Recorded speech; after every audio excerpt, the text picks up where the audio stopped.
የመጨረሻ አስተያየት ለአዘጋጆቹ ነው። እንግዲህ ይህ መድረክ የፓርላማ የዜጎች ፎረም ነው የሚባለው። ፓርላማው ደግሞ እንደሚታወቀው አትሊስት ትንሽም ቁጥር ቢሆን የተቃዋሚ ድምጾች አሉበት ነው። አትሊስት 12 የሚሆኑ የተቃዋሚ ሪፕሬዘንቴሽን አለበትና በዚህ ፕሮሰስ ውስጥ መሳተፍ መቻል አለብን ብዬ አስባለሁ። ኦር ደግሞ የተቃውሞ ድምጹ ትንሽም ቢሆን ማይሳተፍ ከሆነ የሚሆነው የብልጽግና ፓርላማ የዜጎች ፎረም ነው የሚሆነውና በሱ ላይ አዘጋጆቹ አስተያየት ቢሰጡ ለማለት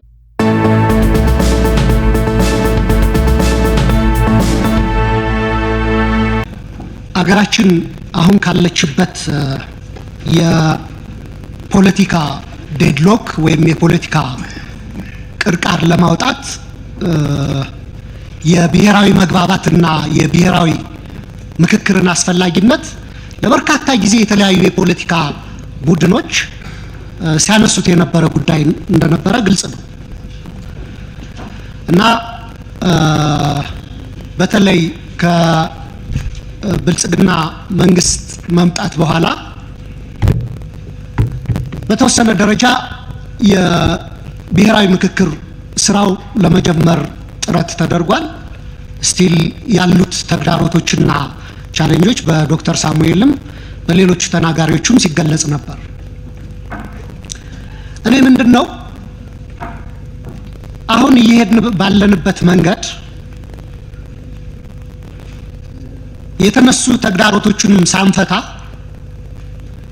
ሪል ምንፈልገው የፖለቲካ መግባባትና ስኬታማ የሆነ ሀገራዊ ምክክር ማካሄድ እንችላለን ወይ ሚል ስጋት አለኝ ሁሌ። ፎር ዘ ሪከርድ የብሔራዊ ምክክሩ አዋጁ ሲጸድቅ ጀምሮ ካልተቃወሙት ሰዎች አንዱ ነኝ። በፓርቲ ደረጃ አትሊስት ያሉ ችግሮችን በሂደት እያየን ኮንስትራክቲቭሊ ኢንጌጅ እናርግ ብለን ብዙ ትችትም ስናስተናግድ ነው የነበረው። ምክንያቱም እንደሚታወቀው እንደዚህ አይነት እድል በተደጋጋሚ የሚገኝ እድልም አይደለም።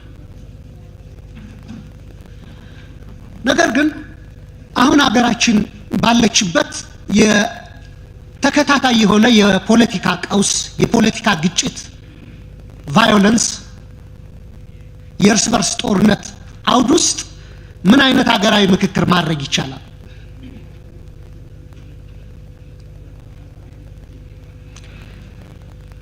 እሱ ትልቁ ጥያቄ ነው፣ መመለስ ያለበትም ጉዳይ ነው። ተናጋሪዎቹም በዚህ ዙሪያ ብዙ ስትናገሩ አልሰማችሁ። ለምሳሌ ዶክተር ሳሙኤል ቻሌንጆቹን ሲዘረዝሩ ሸፋፍነው ለማቅረብ አይነት ይመስለኛል የሞከሩት። መጨረሻ ላይ ነው የመጨረሻ ስጋት ነው ያረጉት የግጭትንና የተረጋጋ የፖለቲካ ሁኔታ ለመኖርን ጉዳይ። ነገር ግን ትልቁ ጎልቶ መነገር ያለበትና የመጀመሪያም ሆኖ የዲስከሽናችን አካል መደረግ ያለበት ጉዳይ ይህ ጉዳይ ነው ብዬ አስባለሁ። አገራችን ባለፉት 5 ዓመታት ውስጥ 6 ዓመታት ውስጥ ባሳለፈቻቸው ግጭቶች በትሪሊየን የሚቆጠር ሀብት ወድሟል። በሚሊየን የሚቆጠር ሰው ሞቷል። ማህበራዊ ትስስራችን ተበጣጥሷል። በመንግስትና በዜጎች መካከል ያለው መተማመን በከፍተኛ ሁኔታ ተጎድቷል። በዚህ ባክግራውንድ ውስጥ እንዴት ነው ምንችለው? ምን ማሻሻያዎች ሲያስፈልጉናል? አዝዊ ስታንድ ራይት ነው ዛሬ ላይ ቁመን ምን ነገሮችን ማሻሻል አለበት የሚለውን ነገር በደንብ ዲስከስ ማድረግ ብንችል አትሊስት ሴቭ ልናረገው እንችላለን። ፕሮሰሱን ሴቭ ልናረገው እንችላለን። ኮርሳችን ወደ ሪል ሀገራዊ ምክክርና ውይይት ልንገባ እንችላለን ብዬ አስባለሁ። ለዚህ እኔ ዛሬም አረፈደም ብዬ ማስበው በየቦታው እየተካሄዱ ያሉ በመንግስትና በተለያዩ ታጣቂዎች መካከል ያሉ ግጭቶችን አትሊስት ቴምፖራሪሊ ማስቆም መቻል አለብን። ጊዜያዊ የሆነ የተኩስ አቁም ስምምነቶች በየቦታው ያሉ ግጭቶችን ቢያንስ ይህን ፕሮሰስ እስክንሞክረው ድረስ እሱ መሞከር አለበት ብዬ አስባለሁ። ቀላል እንዳልሆነ ይገባኛል። መናገር ቀላል ሊሆን ይችላል፣ ግን ደግሞ አክቲቭ የሆነ በየቀኑ በተለያዩ የሀገሪቱ ክፍሎች ውጊያዎች እየተካሄዱ ብሔራዊ ምክክር፣ ብሔራዊ መግባባት የሚባለው ነገር አስቸጋሪ ይሆናልና በሱ ዙሪያ የእናንተ ሪፍሌክሽን ምንድን ነው የሚለውን የመጀመሪያው ጥያቄ ነው ወይም የመጀመሪያው አስተያየቴ ነው። ሁለተኛው ጉዳይ ዶክተር ሳሙኤል ሲያቀርቡ በተለይ የመፍትሄ ሐሳብ ላይ የወል ትርክት፣ የጋራ መዳረሻ፣ ራዕይ ያለው መሪ መኖር ለእንደዚህ አይነት ፕሮሰሶች ለሀገራዊ ምክክርና ለሀገራዊ መግባባት ክሪቲካል እንደሆነ ገልጸዋል እና እንደዚህ አይነት መሪም ሲገኝ የመደገፉን አስፈላጊነት አንስተዋል። በሐሳብ ደረጃ ነው የምስማማበት ነው። ጥያቄ ምንድነው? አሁን ሀገራችን እንደዚህ አይነት መሪዎች አሏት ወይ? እርስዎ እንዳቅራቢ ያለው አሰስመንት ምንድነው?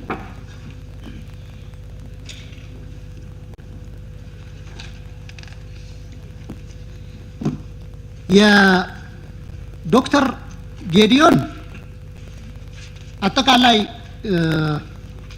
ያቀረቧቸው ነገሮች ሞር ቲዮሬቲካሊ ብዙ ልዩነት የለኝም።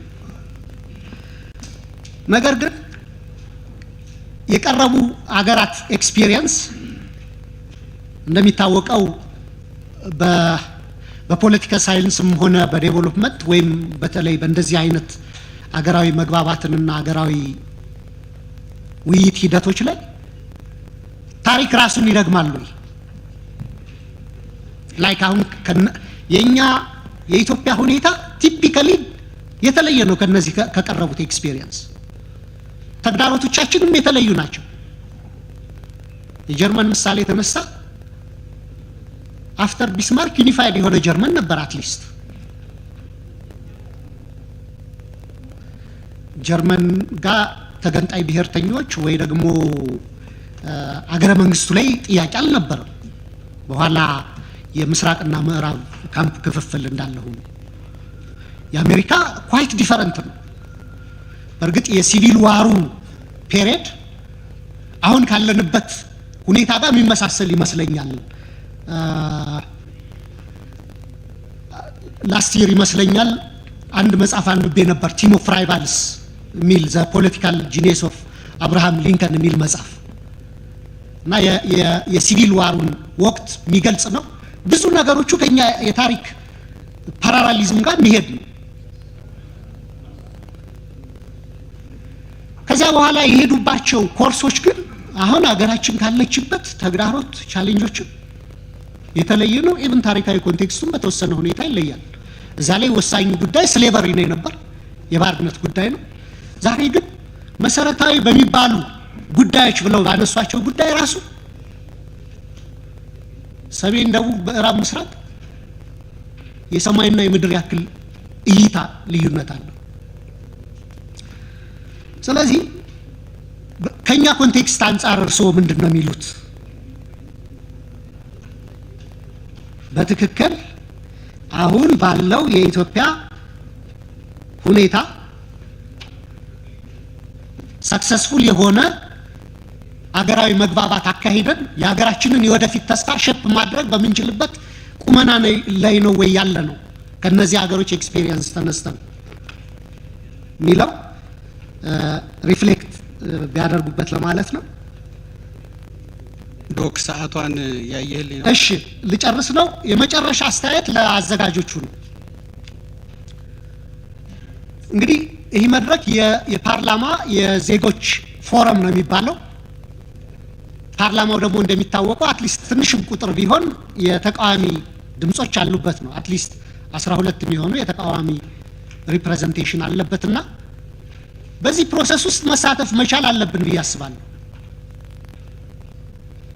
ኦር ደግሞ የተቃውሞ ድምጹ ትንሽም ቢሆን ማይሳተፍ ከሆነ የሚሆነው የብልጽግና ፓርላማ የዜጎች ፎረም ነው የሚሆነውና በሱ ላይ አዘጋጆቹ አስተያየት ቢሰጡ ለማለት ነው። በጣም አመሰግናለሁ። ምናልባት የቀረበውን ነገር ከአገሪን ከመከላከልና ለሀገር መስዋዕትነት ከመክፈል ጋር የሚያያዙ ነገሮች ጎላ ብሎ ቢቀመጡ ጥሩ ነው። ኢትዮጵያ ያለ ምክንያት አይደለም ሊግ ኦፍ ኔሽን ላይ የተቀመጠችው፣ መስዋዕትነት ተከፍሎ ነው። የአፍሪካ ብቸኛ ተወካይ የሆነችው ለአፍሪካ በከፈለችው መስዋዕትነት ነውና እነዚህ ነገሮች ጥንት አባቶቻችን የተለያዩበት ሳይሆን አብሮ የሰሩበትና በጋራ መስዋዕትነት የከፈሉበት ነው የሚበዛውና ያን እውቅና መስጠት በጣም ወሳኝ ይመስለኛል። ይሄ ብሔራዊ መግባባት ይኑር ስንል እንደው የግለሰቦችና የቡድኖችን ፍላጎት ለማርካት ሳይሆን አገር የምትቀጥለው በእነዚህ ጉዳዮች ላይ ከተመሰረተ ብቻ። ምክንያቱም እኔ በህይወቴ ስለማውቀው ሰላም ከሌለ ምን እንደሚያጋጥመኝ አውቃለሁ። ወይ ቆስላለሁ፣ ወይ ሰዋለሁ፣ ወይ ደግሞ የሚቆስለውን ወይ የሚሰዋውን ጓደኛ ያለው ማለት። ስለዚህ እሳቱ በደንብ እኔን እንደሚበላ በደንብ ስለማቅ ይሄ የተከበረው ምክር ቤት የተጋበዙት ምሁራንም ይህን ቀልብ ገዝቶ በደንብ ማየት የሚሻል ይመስለኛል። ምክንያቱም ቁጭ ብለን መወያየት ካልቻልንና እንደው ከመጣ ጋር ሁሉ ጊዜ የምንቀያየር እንደ እስስት የምንቀያየር ከሆነ ሎ ኢንፎርስመንት ኤጀንሲን ከሌላው ነገር አድራ ብሎ ማየት አግባብ አይመስለኝም። ያው ታሪኩ የሚያሳየው እሱ ይመስላል። ግን ኢትዮጵያ የምትባል ሀገር ዛሬ ያለችው ግን ያው በመስዋዕትነት ነው። የትም ይሁን የትም የመጣው በመስዋዕትነት ነው የሚል መረዳት ያስፈልጋል። ሁሉም ነገር የሚኖረው ሰላም ሲኖር ነው። ፖለቲካውም የምንጫወተው፣ ስልጣን የምንይዘው፣ ሁሉንም ነገር የምናደርገው፣ የምንማረው፣ የምንፈርደው ሁሉ ሰላም ሲኖር ነው። ሰላም ደግሞ በእያንዳንዱ ሰው እጅ ነው ያለው። ለምሳሌ ሰው መጀመሪያ ከራሱ ጋር መታረቅ አለበት። ውስጡ የሚመላለሰው በጭንቅላቱ በልቡ የሚመላለሰው ነገር ወደ ፖዚቲቭ ነገር ቀይሮ መጀመሪያ ከራሱ ጋር መታረቅ ያልቻለ ሰው ከሁለተኛ ሰው፣ ከጎረቤቱ፣ ከማህበረሰቡ፣ ከሀገሩ ጋር ሰላም ሊኖረው አይችልም። ስለዚህ ሰላም የሚጀምረው መጀመሪያ ከራስ ጋር በመነጋገር ነው።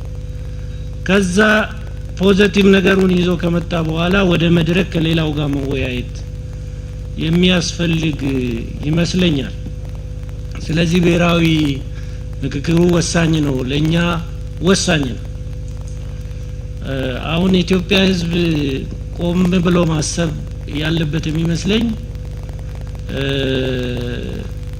በዚህ በ21ኛው ክፍለ ዘመን ምናልባት ጥቂት ዓለም ላይ ካሉት ህዝቦች እርስ በራሳችን የምንዋጋው በጣም በጣም በሚያሳዝን ሁኔታ አንዷ ኢትዮጵያ ነው። በ21ኛው ክፍለ ዘመን ይሄ ሳይሆን ቁጭ ብሎ ተወዳድሮ ተፎካክሮ በሰላማዊ መንገድ ትውልድን ወደሚያነጽ ትምህርት ወደሚገኝበት ነገር ትውልዱን መምራት ነው እንጂ ስለተማርን ብቻ ወይም ፖለቲካ ፓርቲ ስለመሰረትን ወይም ደግሞ የሆነ ኢንስቲትዩሽን ስለፈጠርን ብቻ ሀገር የምትቀጥል አይሆንም። ስለዚህ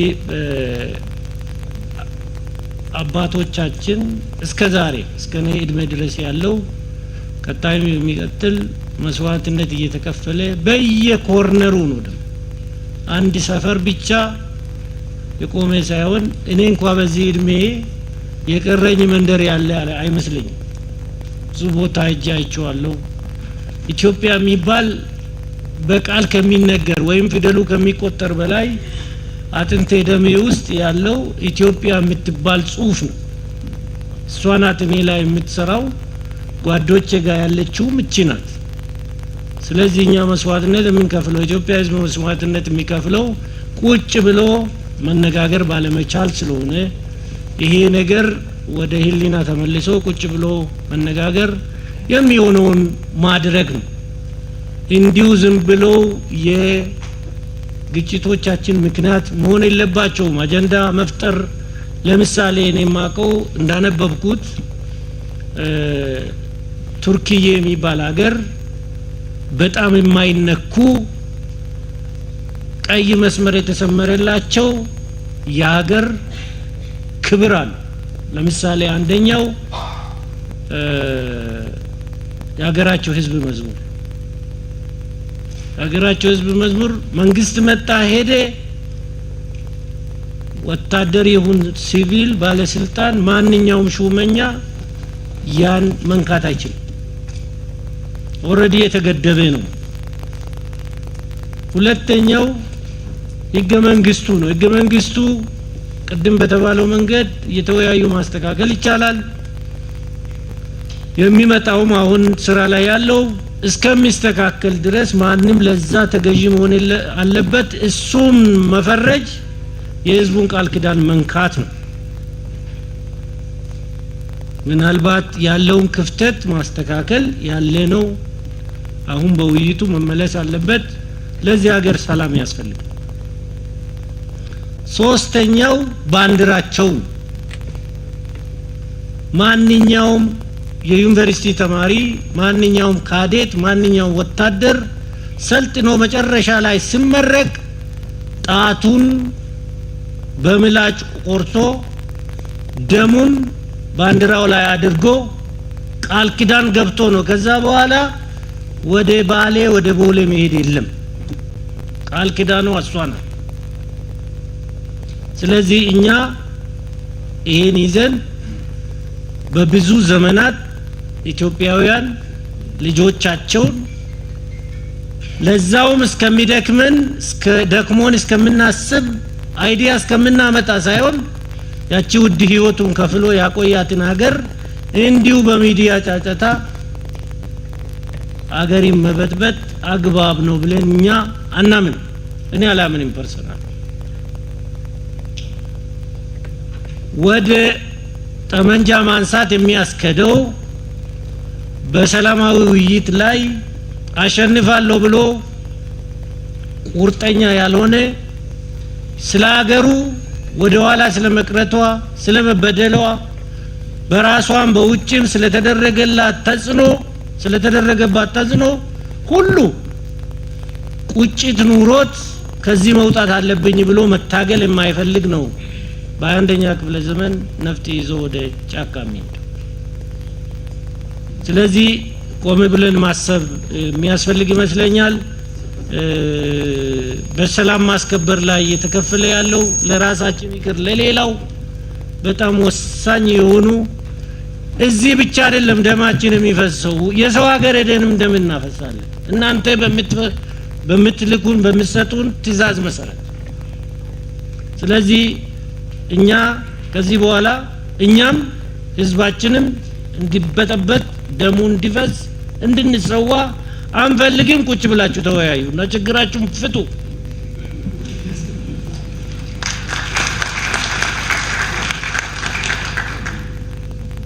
ስለዚህ ይሄ እያንዳንዱ የኢትዮጵያ ወታደር ድምጽ ነው።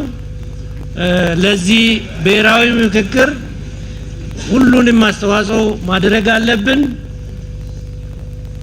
ሁሉ ጊዜ እኔ ሲመጣ ሁሉም ነገር ይቀየር፣ እኔ ሲመጣ ሁሉም ነገር ቀይረን አዲስ ስርዓት እናመጣለን የሚባለው ነገር በዚህ ዘመን የሚያስከዳ አይመስለኝም።